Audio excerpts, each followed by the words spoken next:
What's up, tribe? How you guys doing? Go ahead and hit that subscribe button. I hope you like this video. This is going to be a review for Cartel Cruise Season 3, Episode 2. Sorry, my voice is a little off tonight. We start this episode off. We have Marie and Nicole having a conversation. Now, Nicole, she wasn't on last episode, and we found out that Nicole has had a lot going on in the last year. So we found out that she got pregnant and had a miscarriage. It wasn't from the basketball player that she was dating last season. It's actually from another guy. And then come to find out that he was being abusive. And then after she had the miscarriage and the abusive relationship, her grandfather died. Now this on top of COVID and everything that all of us were dealing with COVID, she just was going through a lot.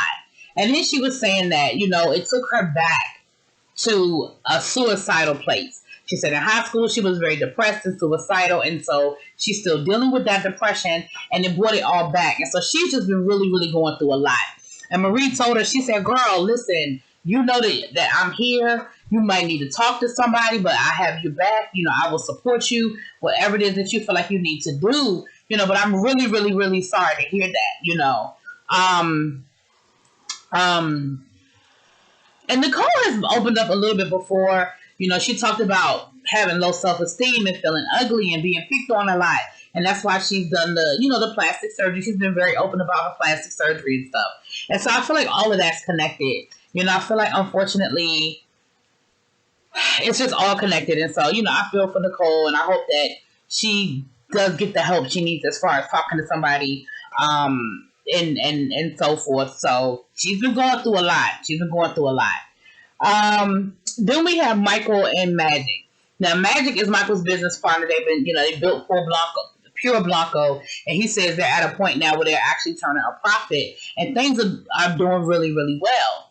And him and Magic get to talking, and Magic says, listen, I need to have a conversation with you. This is going to be a hard conversation. You ain't going to like what I'm about to say. You might get mad at me, and Marie might get mad at me, but I got to say what I got to say. He said, have you gotten a prenup? Are you getting a prenup? And Michael was like, hell no, Marie crazy as hell. I ain't getting no prenup. And he was like, but you got to protect. He said, I'm your business partner. You need to protect me and you. He was like, but I love Marie. Like, Marie, how Marie is. And he was like, I get it. And I understand it. But at the same time, you gotta protect your business, and Michael was like, no, until Magic said, what would your mother say?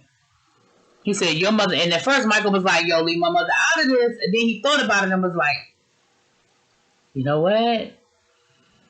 My mom probably would, because she always told me, your money and your business, never trust it to no woman. And Magic was like, exactly. Exactly. He said, so, if nothing else, I'm your business partner. So you got to protect the business. Like, if you want your personal finances, fine, but you got to protect the business. And so, Michael was like, I'm going to have this conversation. Okay.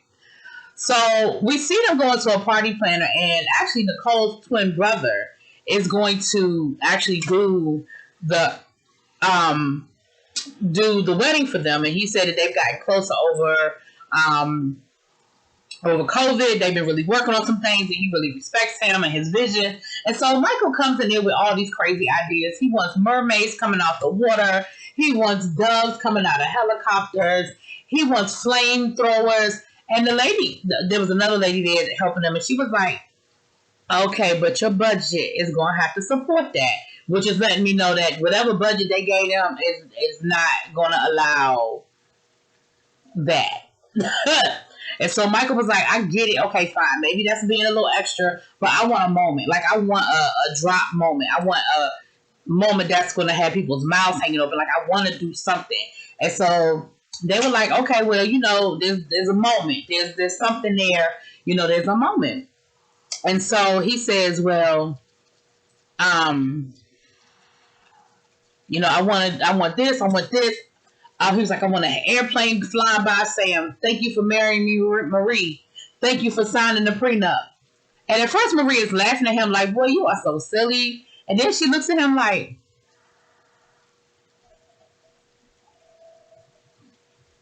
are you serious right now? And he was like, yeah. She was like, so you wait until now to spring this on me? Like, you wait until now to bring up a prenup? Like, what is wrong with you? So, baby, that the wedding planners said, we're going to excuse ourselves. I'm sure that's not the first time that there's been a prenup argument in their presence. And so he tells her, and the funny, but he had his head down the whole time. He couldn't make eye contact with her, but he was like, yeah, I want a prenup. And she was like, Michael, what the hell are you talking about? And he was like, listen, I got to protect the business. Like, and she was like, so what are you trying to say? So come to find out, Michael owns 50. He said, listen, I might be protecting you, and a year from now, you might be making more money than me. So, Marie has businesses, and but come to find out, Michael owns 50% of her businesses. She doesn't own any of his, but he owns 50% of all of her businesses. Now, the reality is he probably gave her the seed money. He probably gave her the startup money, and maybe that was the agreement.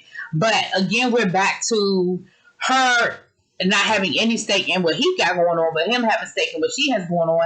So the prenup, again, is like, who is it really protecting? And of course, Marie wasn't trying to hear it. She wasn't happy about it. But at that point, what you going to do? You got to make a decision now. Like, y'all are actually planning a wedding. Like, y'all need to make a decision. I'm going to be honest with y'all. I am so sick of prenup storylines. And I know that it's a reality. I know that when people are getting married and they have something to lose, it is a reality. But I've said this a million times, and I will continue to say this. I don't have no problem with people getting prenups. I think it's a conversation. And nowadays, prenups can be so creative, and you can put things to protect both parties. If both of y'all have businesses, then both of y'all are protected. Michael's business partner isn't wrong for saying, listen, I need to make sure that you are protecting the business. If you won't put your personal finances at risk, that's your business. But the business, I need to take care of. There's nothing wrong with that, and I don't have no issue with it. So, So then we have Betty meeting with the attorney and her mom. And basically the attorney, I'm assuming this is the DA, is basically breaking down, or maybe an attorney, I don't know. Basically breaking down what's happening with the guy that killed her sister. Like I said last week, it sounds like it's going to be a manslaughter case. And that's what it sounds like. It sounds like they charged him with manslaughter. Some sort of something reckless, something manslaughter. And she said the reason why they didn't charge her with murder is because this, and this, which I said last week. And she said, he could face up to 30 years. But the reality is that he's probably going to go to jail for about 5 years, and then he'll be on probation for a few years, and that's going to be that. She said, I know that's a hard thing to hear, and I'm sorry that y'all have to hear it that way, but that's just, it is what it is, because the reality of the situation is, he's young, he's 18, he's going to probably throw himself on the mercy of the court, and most, judges or courts or juries are not going to, in a case like this. She said there's no doubt that he's going to jail. But the length of time, and she's just being really honest with them, like, don't get your hopes up that he's going to jail for 30, 40, 50 years, because that's probably not going to happen. Unfortunately. So then we have Kat meeting up with Eddie and Eddie's girlfriend. Listen, I was here for the conversation. The one thing I can appreciate that Kat said was, my son speaks highly of you, and that's what's important to me. Like, he likes you. He says you treat him well, and that's what's important to me. Then they end up getting into this whole conversation about who Eddie is, and, well, Eddie's a manipulator, and Eddie's a this, and Eddie's a that. And he was like, no, I was like that with you. I'm not that person anymore. He was like, that's who you saw. That is not who I am. And they kind of went back and forth, and the girlfriend was like feeling real uncomfortable. She was like, listen, this is the first time I ever had to meet the baby mama, and feeling a little nervous about this, but and Eddie was like, listen, I was an asshole to you, I was an asshole to my community, I did some really bad things, but I was raised with morals, I was raised with values. That's not who I am. That's what I did, but that's not who I am, and I'm just not that person anymore. So at the end of the day, give me a little credit. I'm not him anymore. That's who you knew. That's who you dated. I'm really putting a lot of work into this relationship. I'm really trying to be a better man. And I kind of need you to just respect that. And so, again, they're working on it. They're working to getting in a better place. And I feel like I can appreciate the conversation. If that woman's going to be around your son, he wants to introduce you to her so that y'all kind of know each other. Y'all ain't got to be friends. Y'all don't even really have to like each other a whole lot. But it seems like there's respect there. And for that, you can appreciate the respect, right? So Marie calls the ladies together to let them know that they're going to be bridesmaids. She gives them little gifts and everything. And then, they're going to start trying on these gowns, which Marie done picked out some gowns that they can't stand. And they don't like the gowns because their boobs ain't hanging out. Their breasts, their booty not hanging out. And, that's just not how they dress. And Marie was like, listen, they're not going to dress for my wedding the way they normally dress. Like, she know who her friends are. She said, no. So they haggle over the dresses for a little while or whatever. And then, Diana and Betty have a moment where, Betty's like, listen, I really appreciate y'all were there for me when I needed y'all. Thank you so much. I really, really appreciate it. So then the ladies go in the back to try on some more dresses, and it leaves Stephanie with Diana. And Diana was like, you wanted to talk to me?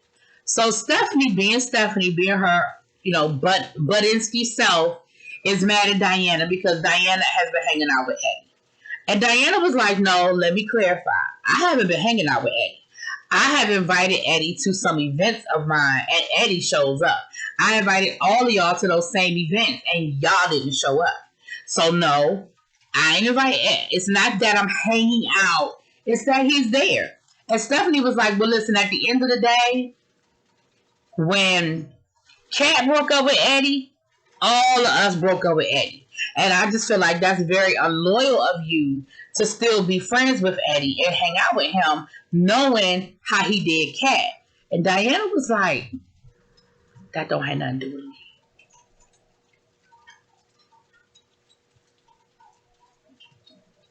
Like, I don't feel like that's being disloyal. I'm not in it. That's between Kat and Eddie. I'm not in the middle of it. So, of course, Stephanie being Stephanie, she getting loud and going back and forth. And, of course, Diana being Diana, she ain't backing down. So, Marie comes out there, and Marie is like, what the hell are y'all out here arguing about? So, Stephanie tells Marie, and Marie was like, listen, we feel the way we feel about Eddie, and Diana is still defending herself. So then Kat comes out there, and Kat is like, what are we arguing about? She said, listen, Stephanie is my friend, so she's going to feel some kind of way about this. But at the end of the day, me and Eddie just got to a good place. I am not trying to be sitting here arguing with y'all about Eddie. Like, that is not what I'm trying to do right now.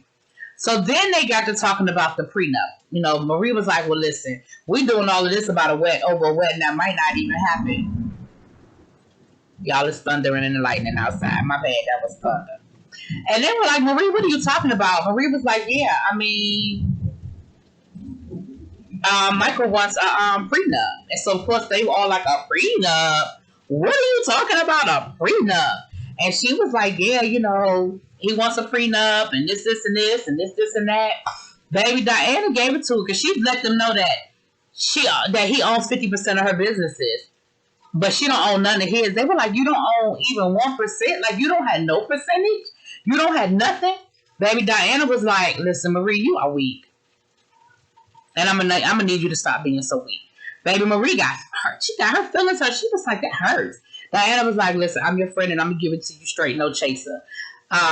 You have to stop. She said, listen, his mother wasn't a weak woman. He respects strength. He respects that.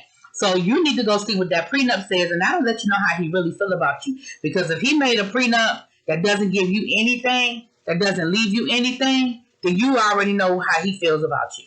But you need to go figure that out, girl. When Diana said that you were weak, baby, they were all kind of looking. Diana was like, listen, I'm your friend. I'm going to tell you what you need to hear, not what you want to hear. You may not like it, but it is what it is. I said, no, that's right, Diana.